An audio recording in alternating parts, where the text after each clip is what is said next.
Hey, my friends, welcome to the Let's Get Gritty podcast. I am so excited to be here with you guys today. Thanks so much for joining the podcast. We have a wonderful session today, so I'm really looking forward to it, and I know you are as well.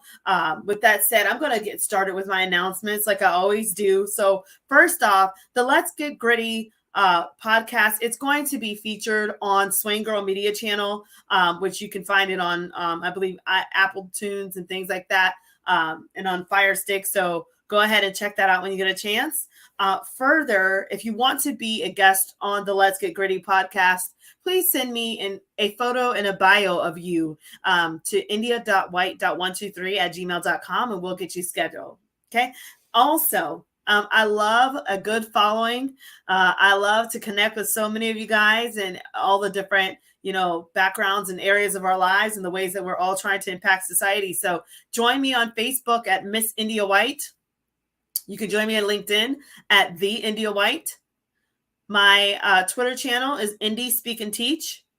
If you're looking for big ideas learning math stuff, that's I White BIL. My Instagram is Indie238. And my YouTube channel is India White 123. So with that said, let's connect. Let's look at each other's stuff, like, post, reshare, and collaborate together on some wonderful projects. I'm looking forward to connecting with you guys. Also, if you're wanting to check out more information, I do have some books that I've written. I have some brand new courses I'm putting on my website for you guys. And I also have blogs available and different events where you can just kind of see just the different ways I've been able to join amazing partners all over the nation to impact students and teachers and leaders alike. So you can check out my website there. It's www.india-white.com. Okay. And I'm looking forward to connecting with all of you in the future on some wonderful things that we're going to be doing together. So with that said, I have the wonderful honor of bringing on a special guest onto the Let's Get Gritty podcast. This is someone who has definitely been a forerunner. She's been someone that has definitely contributed to society and to the inclusion of all people, in particular African Americans. And so with that said, I want to bring on this phenomenal entrepreneur of the wonderful organization that deals with Rosewood, which I'm not sure if you guys know about that, but we're going to dig all into that today. So let's bring on to the show today, Mrs. Lizzie Jenkins. How are you? I am fine, and welcome, and welcome for welcoming me. Thank you for inviting me. I am excited. I am as excited as you are, and like you say, together we need to work together so that we can get this information out, especially history, Black history, because Black history is America's history. Yes. Okay, without our history, there is no American history. So I'm excited about being your guest today. I am more than excited to share my Rosewood information because people need to know about Rosewood. We need to know our history. And by the way, I will introduce myself. I am Yes. Lizzie Robinson Jenkins, president, founder of the Real Rosewood Foundation. I have been doing this research for 30 plus years. Wow. And when I tell you it is real Rosewood history, it is. Yes. And I did it at the request, not the request. You know, old people didn't request, they didn't ask. My mother demanded Wow. that I research and keep this history preserved and Wow. alive because her sister was the Rosewood school teacher Oh, from wow. 1915 to 1923. Oh, And she was a wow. survivor. She suffered the agony of defeat. And my mother said to me, "You must tell sister's story." So I'm here today sharing this with you.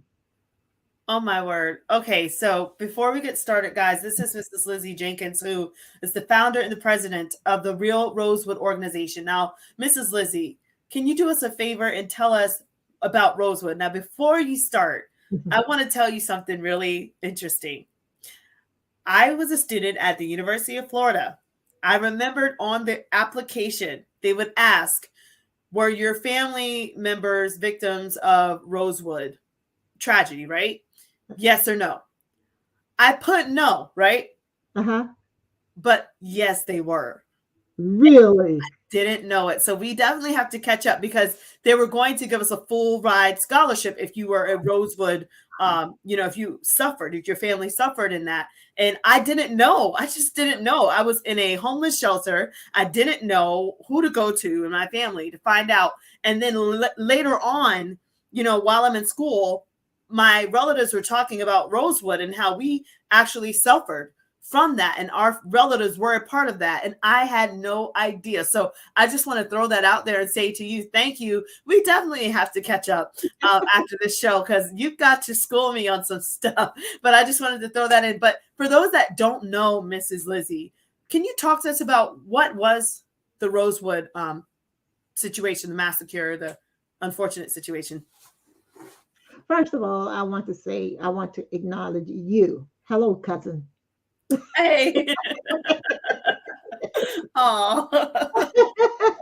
Yes, we have a lot to catch up. And I know absolutely too much about Rosewood. And when I say I know too much, the story goes on and on and on. And each time I tell it, I always tell it differently because it's a lot of information. But Yes. for starters, my mother, and I will reference my mom often because my mother was an eighth grade scholar.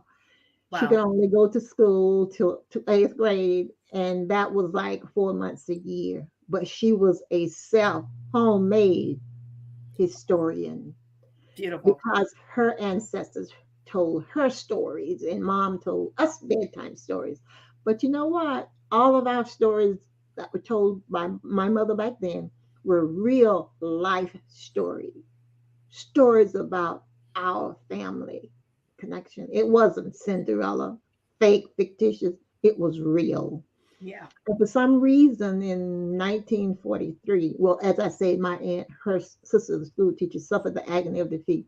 She was a school teacher. She had a happy life there until January 1, 1923, when the KKK invaded Sumner. Sumner was a town, little settlement, sawmill town, I'll put it like that, next to 3 miles from Rosewood.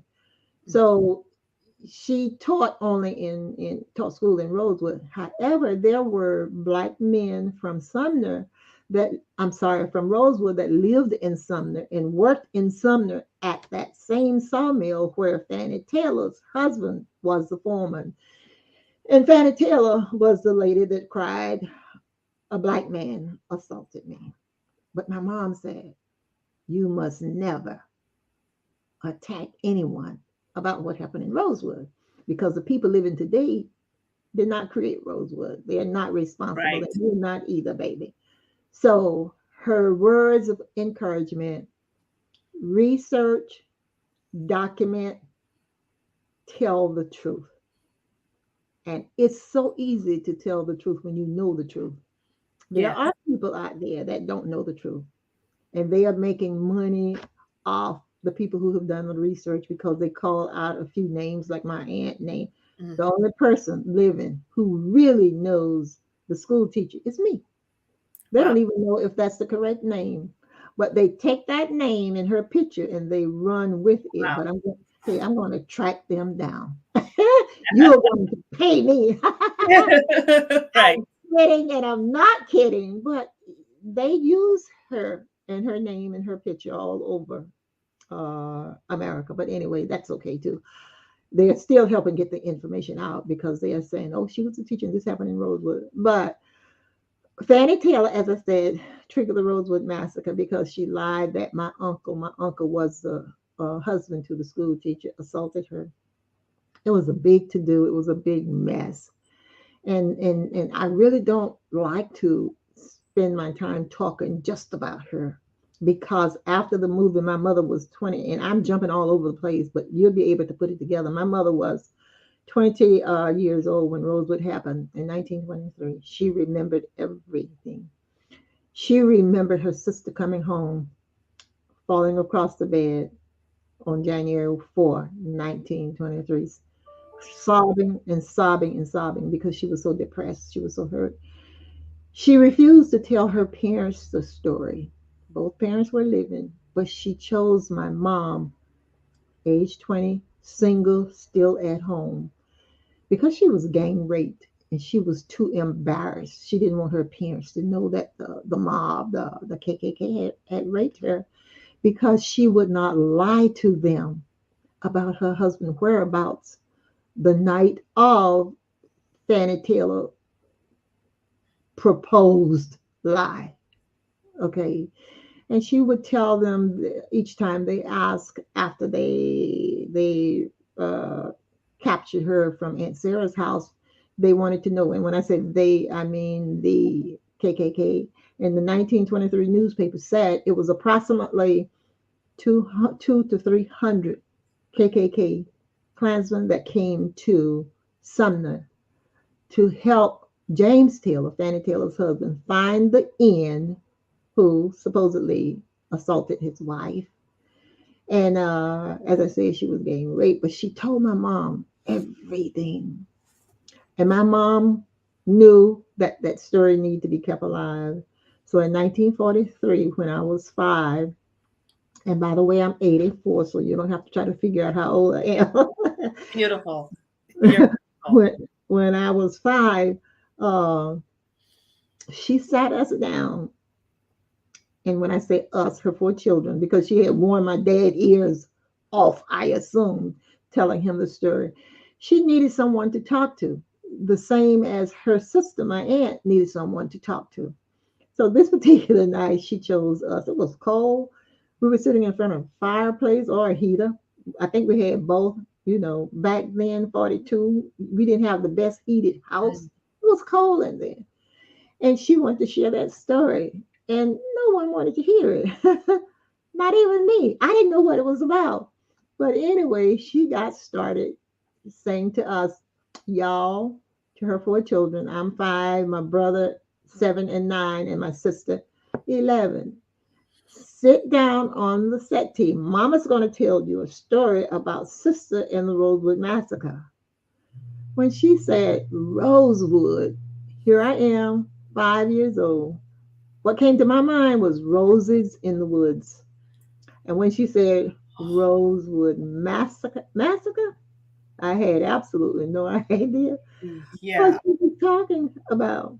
Now Wow. you let me know if you want to stop at any time and ask a question. No, this is powerful. Keep going, because that's exactly what I was thinking, was for you to receive such heavy content at age 5. I mean, and in your innocent mind, you're thinking roses, you're thinking woods, and Yes. then she's starting to tell you. So I would love to have you continue to tell the story, and then Mhm. just how you were able to take on all this as a Mhm. student and as a leader today. Powerful, it's heavy. And I'll tell you later on, I did not want to do it. But anyway, at 5, we sat attentively and listened to her twiddle her fingers and talk about Rosewood. And I knew it was a serious education. I knew it was dangerous because I could tell by the expression on her face that she was not happy sharing this information. I knew it because she was sad. I just like Yeah, you feel my power. I felt her yeah, sadness. I knew something bad had happened to her sister, my favorite, my favorite aunt. In fact, the only aunt I knew. But she was my homeschool teacher. She would teach me at home, especially in 1940. This was long after the Rosewood Massacre, because she wanted to be a teacher, so she taught me. Thank God she did. And I remembered everything. So mom continued to talk. My brothers both went to sleep. I was a little upset, but I yeah. was so interested in what she was saying. I tried to stay awake. And as long as I could keep my little eyes open, I listened. But you know what? For some, my sister, 11 years old, was in another world. Her eyes were not even focused on my mom. She was just looking around. She didn't want to hear it, period. But for some reason, that story attached itself to me. So I just assumed God put me here, ordained me, so that I could tell this story. It had to be Thank told. you. And because of me, you are listening, you are hearing, and your audience will hear this story too. But the next, as I said, I think I said if I didn't, I went to sleep also. I was tired. But the next morning, and the reason I know I remembered something she said the next morning, I wanted to know more. I wanted to hear the rest of the stories. My mom gave me that eye. You know, people, our parents talked with their eyes back then. Okay. Said not now. That's what her eyes said, not now. So my dad was a farmer, and he would get up every morning early, and we did too, 4 o'clock a.m. Because before we went to school, we had to feed the chicken, cut wood, water the hogs, gather eggs. We had to do all that, milk the cows. That's what we did. Those were our chores before we went to school. So that morning, while my mom was making breakfast at 4 a.m., and dad would always get up and make sure he put a fire in the stove. We had a wood stove so that my mom could cook hot biscuits. And when I say hot biscuits, fresh eggs, we had our own milk, grits, and a wonderful family life. We were poor. We didn't know it. We were poor. We couldn't afford poor. Yeah. But we were close knit and loving, and we got along. So mom took us to school that particular morning. When it was cold, she would drive us to school. Dad, we had one mode of transportation, a truck. My dad walked to work 7 miles, but he always left that truck home so that my mom could take care of us and the other families in the community. There were 18 families in this particular community settlement or village. We were the only family with transportation. Wow. So my mom took care of the community. She would take people to the store to buy groceries or to do what they needed to do. She was like a taxi, and she charged them 25 cents. That was a lot of money back then because it bought groceries for us, for my family, for a whole week. 25 cents. Wow. You could get sugar and meal, the staples uh, that we needed. And for a little of nothing. So that particular day, she dropped us off to school. I still wanted to know. No, time was not right. But that day in school, I remember not hearing one thing the teacher said because I was worried about my aunt. And we called her MG. Her name was or is Mahalda Gussie Brown Carrier when she married a carrier. So we could not articulate Mahalda. So she said, call me MG. So we call her Aunt MG or Mahalda Gussie. So I was so worried in school on the day after because I was thinking what my mom told us happened, what she told us on the night of that it happened last night, like the night before. It Right. had it had happened 23 years ago. And I could not separate that. I could not Yeah. divide that. Okay, so you understand where Yes, I'm ma'am. coming from. Okay, and I do make this humorous in order to survive the story. Yes. It is so painful as I speak. It's still painful today to Yeah. me. But we must know. I must share. And I'm so glad you said you are connected everywhere and we can share this story. And I Yes, hope ma'am. people that hear you and your presentation, my presentation through you, will get in touch with me Yes, so ma'am. we can talk some more. And I have a podcast too, and Oh, you I'm going to invite you on my podcast after I teach you the history of yes, your ma'am. family in Rosewood. That's a high honor. Thank you. Yes, and it is an honor for me to talk to you. But one day, Mom and I were together, and I said, Mom, tell me about that Rosewood story. I remember she did. She did. And I need some like Okay. She told me the story. It was not a pleasant story. But what was most important, it was powerful, like you said, it was heavy. Yeah. In other words, I can imagine. Did she go into detail about some of the murders and tragedies? everything. And Wow. I'm not going to share that today. All of this will be in my upcoming book this year before the centennial Congratulations. is over. Thank you. And I can say this. I am doing a book signing on June 24th. If you're not doing anything, I would love for you to drive up to Gainesville. Yes, ma'am. I Okay. will mark that in my calendar for sure. Yes, ma'am. Congratulations. I will definitely support But that. but you know what? The book is really not about Roseville, but it is about my growing up and the Yes, struggles. That's what it's about. It has black pictures, pictures of black girls in it.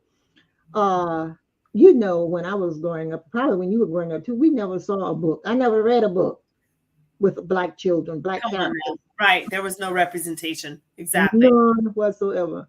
Yeah. This book is filled with them, Beautiful. black girls. And let me tell you a story about the girls. They were adopted by a Romanian young man. Hmm. And he gave me permission to use his three daughters. Oh, that just touched my heart positively. It's Wow. his girls in this book. All three of them play are very talented. They play instruments. I can't remember violin and others that I don't want to name wrongly. So they are very gifted, and they're in my Wow. book, and I am just Beautiful. so happy to have them in my book. And when my mom told me about the story and told me what she was going to do, I was really when I was much older because after we talked and we kept continued to talk, it became our story. It was our story as God planted it in her heart, as if God planted it in her heart. She passed the torch to me. Was I happy? No, Mm. I didn't want to do it. I I was angry. In fact, I was angry because I could feel the work. I could feel the responsibility. I was not ready for it. I was not trained to do it. And I knew it was going to be a lot of work. But in 1982, probably after, no, you were in college, if they offered you or were going to offer you the scholarship, it was after 1994, right? Yes, When ma'am. you were Right. in I okay. went to college 2003. So, Okay, okay. yes. I'm so sorry I didn't know you then. I would have helped you. Oh, it's okay. We've got a lot of work to do in the future. So, Yes, it's yes, yes. okay. Hey, we'll have a scholarship. In fact, Yes, I do ma'am. have a scholarship already. I'd But love that. but the story has as I was saying, I did not want to, but my mom said to me, she said to me one day, she said, well, if mama was younger, mama would do it. That's a guilt trip, right? Yeah. She put a guilt trip on her. Mom would do it if I was younger. And I was so upset. I wanted to say to her, well, do it then. But we didn't talk back back Right. then. I wanted to say, Right. well, then you do it. But because the burden of history is really just that, a burden, and it was a burden. So, and we didn't talk about it. Rosewood was not discussed because the white people that caused it did not want the black folks to know about it. So we were all afraid to talk about it. Even me, when I went to school, I took that story with me. I took it to college with me. I took it to work with me when I started teaching, but I never talked about it until about 1982, when two of the youngest survivors went to Ed Bradley, 60 Minutes, and told him their story, Wow. their suffrage. And they were like 7 and 9 when it happened. And after 1982, it just opened up the gates to history. And all of the families started talking about Rosewood. And it's several different families like you are in Tampa. There are other people in Tampa and all over Florida, all over, everywhere. Washington D.C. There's a foundation there, and I understand it's about 5 different foundations. All of our stories are different, but at the end, when it all comes together, it's the same.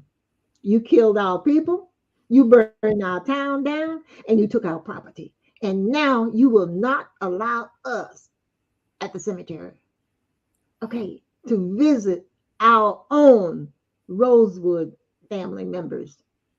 It's sad, it's prejudice, and I don't like it. How, Mrs. Jenkins, have you been able, through grit, great resilience and time, to continue to move forward and to contribute to the positive cause in society of bringing us together, working through these hardships? How have you been able to use grit to do that?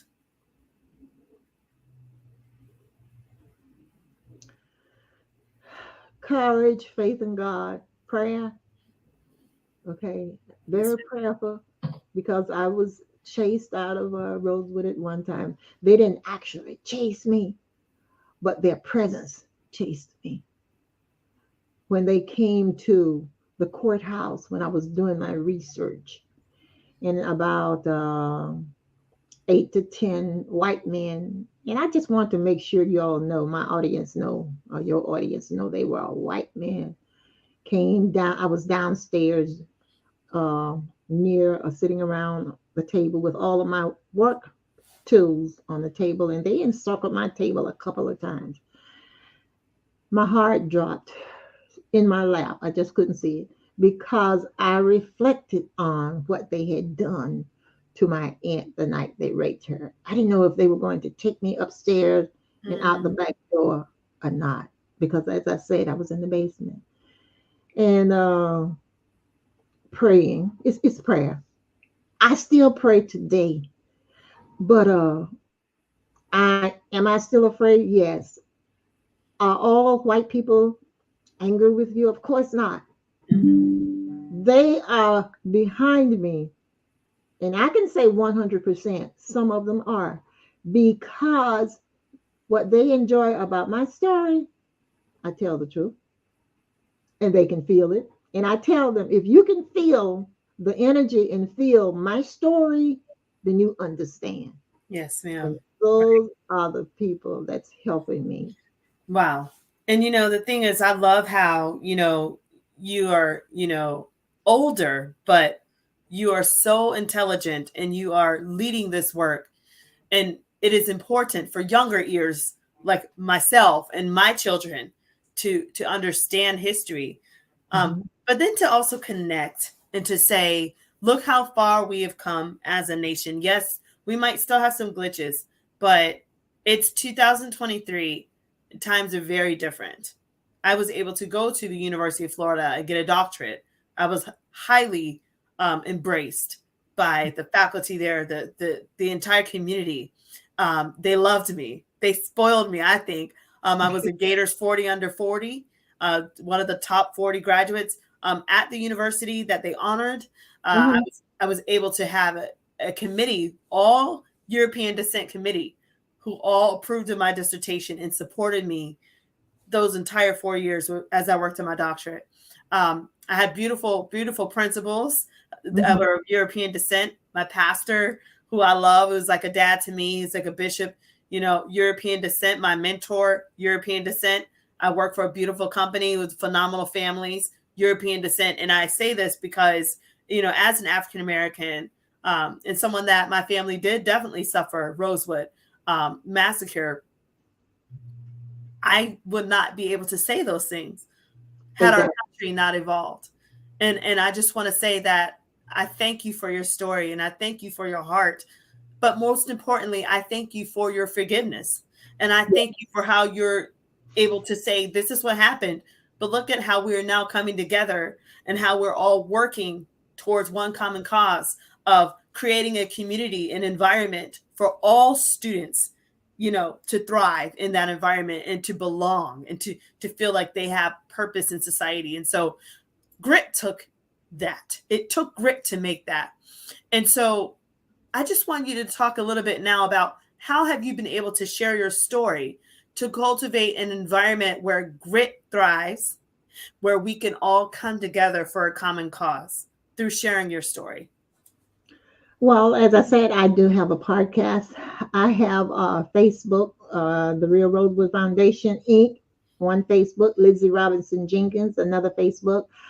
And I have my podcast, which is really leaps and taking it leaps and bounds. I have a college, a university, Florida International University, just did an elegy to Rosewood, which is wherein I they came here, the chief curators, and collected my Rosewood artifacts, took them to FIU and Wow. displayed an exhibit in the Frost Museum Wow. there for 4 months. In fact, it was supposed to leave this month going to uh, Winter Park, the Hannibal Museum in Okay. Winter Park. However, by popular demand, was there is something special happening on the 30th of April at that university, and they asked if they could keep it longer.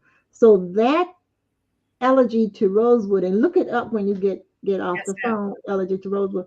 It has gone, I thought, national.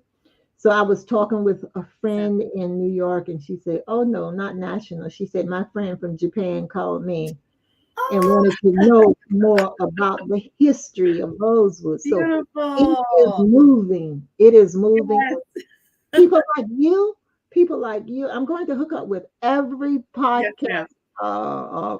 person of your status everywhere, and I do have other people that's helping share. Yes, I ma'am. went Tuesday morning, and my attorney, well, he's not Yes, my ma'am. attorney, he's just a good friend that loves Rosewood. He did a live ad for me, which will be out in 2 or 3 days. I will send Awesome. it to you and you can Yes, spread ma'am. it. So Yes, I that will. is how I am spreading the information. I have done at least between 25 and 30 videos, YouTube, Wow. that We I need to am. get you in the newspapers as well. Oh, the So, and newspaper. I do have news reporter friends. I'm gonna, Yes, see if I can run this by them as well. We need to get you on every outlet that we can because it's a high honor to have you still doing this amazing work and for having such a good spirit about it as well. yes. I'm not angry anymore with my mom. I know she's up there smiling down on me, said, "Go, baby, go."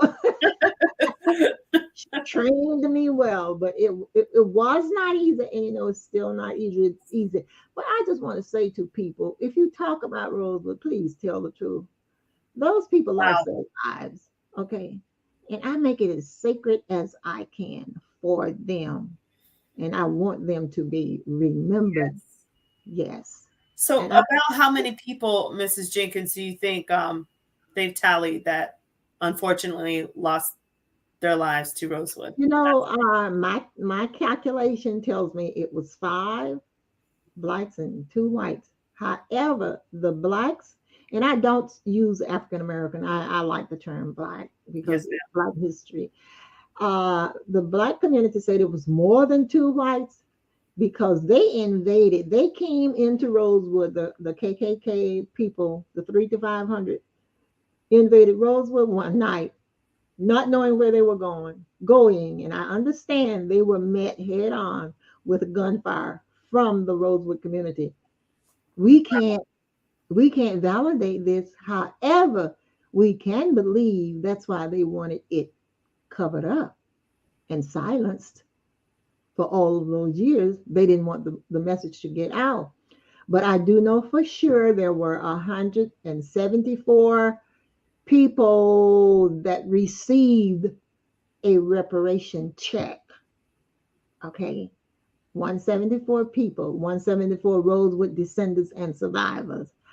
I ma'am. also know by checking the teachers' school records, there were 47 parents and 47 parents. No, there were 47 students and 20 parents. Okay. It may have been more. I don't know. But just looking at the records, the school records between 1919 and 1923, I was able to calculate that amount. They did not want me to get those school records. I had to visit the school board at least 5 times. Wow. They pretended they didn't have them. I said, "Oh, yes, you do." I Mm. was determined. And they would make me go home. I went home, but I came back. So Okay. you use that grit to get those records. I needed grits, get those records. And I got them. The same thing with the historical marker. I called Governor Bush's, he was Jeb Bush was the governor at the time. I called his office 3 times. First time, a bunch of not truth. Uh, well, what's the importance of it? I don't need you to ask me the importance of it. I need a historical marker because people need to know that roads would happen. Well, it's going to cost you somebody, staff member, $2,400. That was supposed to be, a turnoff. I said, okay. And I was determined, didn't hear from, well, we'll get back in touch with you. Didn't hear from them. Wow. Second time I called, well, it's going to cost you $12,000. Okay. But the third time I called, I was ready. They knew I was ready. I wasn't taking any more BS Grit. with them. Grit. I Grit. like that word. I'm going to have to start using grit. Okay. Yes. Use it. Yes, I ma'am. love it. I love it. And then I was grit. I mean, bacon and rice and eggs too. Get some grits with your grit, right? Grits and gravy. Yeah. The gravy came from my mouth. But anyway, on the third call, they said to me, well, we have decided to just donate it, give it to you. Oh Okay. wow. When can you get us the script? I said, what's your email address? I had already written the script Yeah. for the marker. Don't play with me. Wow. So from there, it went on to happen. Wow. And they Beautiful. they shipped it to me in January of 2004. And on the day, 10 years to the date, from the time that Governor Lawton Charles, let me make that so people will know. Yes, ma'am. 10 days from the date that Florida Governor Lawton Charles signed the Rosewood Bill for reparation on January 4, 1994, and on May 4, 2004, Jeb Bush, Florida Governor Jeb Bush, came to Rosewood at my request and dedicated that Rosewood marker. I Wow. was no longer angry or upset. Okay. And Beautiful. they, they wanted to make sure people know that it was sponsored by the Real Rosewood Foundation and co-sponsored by the Department of State of Florida. Wow. It's on the bottom of that marker. So Wow. I'm just honored. I just feel so good, so joyful. Yeah. Okay, to know Built that my purpose. work speaks. Beautiful. And it's not done. I see this, I see a book, possibly a movie. There's so many I have a things. movie. I have movies. I have Wow. a young man at FIU. And the reason I reference FIU because they were the people that stepped up to the plate when they heard about Rosewood. Okay, they were Yes. ready to work. So it's Florida building them and it's giving them, Beautiful. yeah, it's giving them recognition too. Yes, it is. Yes, So a young man, a young black man that worked in New York or someplace, Law and Order, uh, actor, he is working on a movie which will be out this year. it is. Based on my information, so I feel so proud. Oh my gosh. Yes, Beautiful. Look at that. Look at this full circle. And it's I, beautiful how your mom and your ancestors, how she would have never known that her little side story, bedside story to you would evolve into this. And that is why you had to carry the torch. Because now you were able to take that passion that was in her heart, just that one little story, and yes, now it's hitting millions. It's Yes. touching millions all over the world, so Yes. that people know, yes, the tragedies, yes, the injustice, but that they also see how far we've come. Thank God I have never had a run in with the KKK. I'm sure they're still doing their thing. But Right. instead of focusing on that noise, Yes. I like to focus on inclusion and on how we have all strived to come together, and how I Mhm. know that I have people of European descent who would go to bat for me. Whereas Exactly. 50, 60, 80 years ago, I don't know if I could have said the same. Right. We've moved forward, and you have been able to see how we've moved forward. We've had diversity and Mhm. in leadership through politics. We've had Yes. diversity in professors and people contributing great things in society. I'm honored to be a textbook author of math books. Wonderful. Which, Congratulations. We yes, got to get ma'am, together.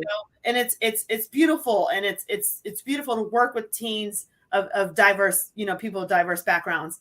But it would not have happened if everyone, including European descent, beautiful people, were Hmm. willing to have a change of heart and to say, Yes. let's let go of some of those things that we might have been taught, or Mhm. let's let go of some of that hate. I think this is so beautiful. I mean, and I'm getting a little emotional because I think of my professors, my teachers who, Mhm. were of European descent and Hispanic descent, Russian, Asian. I've had such a wealthy life of diverse people in my life that have had a print on my heart, a print on my work, and I'm able now to be a voice, and you're able to be a voice because Yes. people of various backgrounds have said, "Let's give her opportunity. Let's open the door. Let's give a shot at it. Let's take a risk. Let's put off our own preconceived ideas. Let's put Yes. aside our Yeah. stereotypical biases and our prejudices. Let's put it to the side and let's all come together like Dr. King has preached. I mean, this is touching my heart to Yes. see Yes. that your work of just telling the story has gone so far. And I'm just, I don't know why I'm so emotional. I think it's because I'm in the deep of my heart. This is what I want. I want us to come together, as a nation, as a people, as a globe, to see it's a human race, and that, we could put aside our differences. We can Yes. forgive. We can forgive. We can Yes. give second chances. We don't have to repeat some of the hatred that has been taught us, Right. and even as we're looking, even, as African American Blacks, we don't have to look at all the hate that has been given, and we don't have to dish that back out, but we can say, yes, that happened, but the hate stops here. I'm going to Exactly. make a difference, and you're doing that through these works. And I just want to say thank you. You're welcome. That's my goal, to close the racial divide. Yes, ma'am. And so, I wanted to see too, grit is having that passion and perseverance to obtain a long-term goal. How have you been able to obtain your long-term goal of this rosewood work through grit? Like you just said, the European faculty, staff members, and because let's say faculty, they don't. It doesn't mean that I'm talking about teachers. I'm talking about workers. They Yes. have come together with me. They have been my support, and they are there for me. I do my podcast at Steve Spurrier. Don't know if you've heard of Steve Spurrier, but Yes, Steve yes. Spurrier. I am Football coach, in. go Gators. Yes. I was in a marching band. I know I'm all in about it. his podcast room, and that's an honor. Okay, Yes. my podcast and his podcast room, Ah, and all of the people that know him yeah. basically know me. Yes. Oh my If they don't God. know me, they know my vision. They know my platform, Beautiful. and they are behind the scene that I know they are. The behind the scene that's saying, "Go Lizzie." Yes. Okay. And Oh, that that is is so what I awesome. am doing. It's a blessing. And oh my God, I sleep at night, and I wake up. I go to bed tired. I wake up tired. I continue to work just like you. Yes, We ma'am. got a job to do. Yes. We got a job to do, and also I didn't tell you again. FIU is working on. They have done it. They're editing a, what is it called, hologram, my Wow. very own hologram for Lizzie Robinson Jenkins. I can't wait. Oh, I that is can't awesome. wait. So they're Congratulations. getting me out there. They are getting me out there. It's not Oh, about the me. best is yet to come. This isn't the end. I Yeah. expect this to go. I mean, I can see Washington, D.C. getting this. I can see just nationwide, California getting this. So, Mhm. we're going to definitely push your name and push this work out. I have my mentor, one of my mentors, Vicky. She also is a historian doing some great things in Sarasota, Florida. And I want to link you with her because she has a whole historic museum of African American history, and she's going to have like a whole community center for students to learn about history, in particular, just diverse history, African American, Black history. And so I think that this is perfect for Okay. what she does. So I will be linking you guys up as well. So this has been such a high honor, Mrs. Lizzie Jenkins. And for you guys that, you don't know a lot about Rosewood, Mrs. Lizzie Jenkins is here to talk about it. And Miss Lizzie, what is a good email or contact information that we can follow up with you? Okay. Okay. Lizzie LIZZIE PRJ at AOL.com. Yes, ma'am. Yes, and you may give out my phone number. I'm not Yes, going ma'am. to. Yeah, Okay. What's that? that's perfect. Yes, ma'am. No, Okay. no, no, no. Okay, where you have contact Lizzie, but that's okay. It should be an IE. That's okay. But my email address is correct, so Yes, that's ma'am. more I'm going to important. change it. Yes, ma'am. I apologize for that. You have somebody working in the background. No, that's me. That's you? Oh, okay. That's perfect. That's it. Yes. Yes, indeed. And the name of my podcast is Queen Lizzie Podcast. Okay. Awesome. And a European named it for me. I didn't. He told me I was a queen, which I blushed, of Yes, course. you are. The name Queen Lizzie Podcast. He said, "You are queen." Wow. Well, congratulations for this work. And I know you said you also had a book signing coming up in June. And so I want to make sure that you guys are going to be able to support Mrs. Lizzie at her book signing. Please make sure Steve Spurrier can somehow get behind that if possible. We would love to either see him or have his support at your book signing as well, because I think that he is a wonderful man that has contributed so much to Gainesville, Florida, as a Yes, previous coach who Gainesville fell in love with. And so yes, yes. I know he's got his restaurant, he's got so many great things going on, and now he's helping you with this podcast. And I think that it would also be appropriate if he also can maybe put his stamp on this book signing. I hope you'll be able to get that worked out in the future. But Mrs. Lizzie, it has been an honor to connect with you about Rosewood, and thank you for having the heart and the umph to continue to move forward with this work. And I'm so happy to see that your labor is not in vain and that it's now starting to really pay off in ways that have been exceeding abundantly above all that you can ask or think. And so with that said, God bless you, Mrs. Lizzie. God Thank bless you you. for the honor of having you on my podcast. And I'm going to let you end it with maybe one more word of advice for people that are trying to see how can they move forward, beyond any injustices or beyond any setbacks that they might have. What advice do you have for them? I would say to them, when God is in the plan is in his hands. Trust in Wow. God. I believe so much in God. That is what gets me through. And I have a praying husband who is the co-founder, okay, of the Real Rosewood Foundation, as directed by my mother. My mother was a powerful woman, very powerful. She believed in God. She was everything to me. Wow. So just pray. Prayer, I believe in prayer. Okay. Amen. And Yes. what I want to see at the end of this, I'm seeking peace, healing, and reconciliation. Beautiful. I didn't say justice, but justice too. Thank you very much Yeah. for inviting me. It has been so joyful, enjoyable. Okay. And thank you. And we will stay in touch, cousin. Yes, ma'am. Yes, ma'am. Thank you, cousin. Okay. You're My welcome. honor. Thank you. So, with that Okay. said, guys, listen, thanks so much for joining the Let's Get Gritty podcast with our phenomenal guest here, Mrs. Lizzie Jenkins, and she does have her own podcast as well, so which is Queen Lizzie. So long story short, we are going to put this out here for you guys. Continue to keep in touch with us, and until next time, stay gritty.